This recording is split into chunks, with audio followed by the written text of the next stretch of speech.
Au Royaume-Uni, le chef du parti travailliste réclame un nouveau référendum sur le Brexit. Jeremy Corbyn met au défi le prochain Premier ministre d'organiser une telle consultation populaire pour faire valider l'accord ou l'absence d'accord de divorce.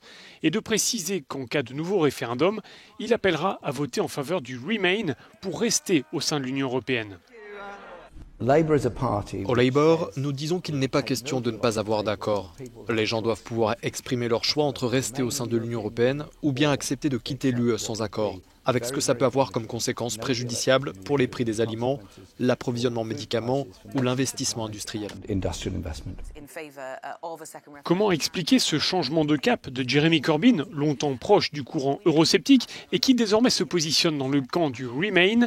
Nous avons posé la question à ce politologue britannique. Il est important pour les travaillistes de se tourner vers les électeurs et de leur dire « Vous voyez, nous avons donné au gouvernement la possibilité de protéger les emplois à travers un accord. » Mais on voit bien que l'accord proposé par Theresa May est aussi impopulaire auprès du public qu'il l'est auprès des parlementaires.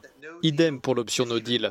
Un mauvais accord ou pas d'accord, voilà les deux seules options que nous proposent les conservateurs. C'est en juin 2016 que les Britanniques ont majoritairement voté en faveur d'une sortie de l'Union européenne. Mais 3 ans plus tard, la procédure de divorce patine. Après plusieurs reports, le Brexit est désormais censé avoir lieu le 31 octobre.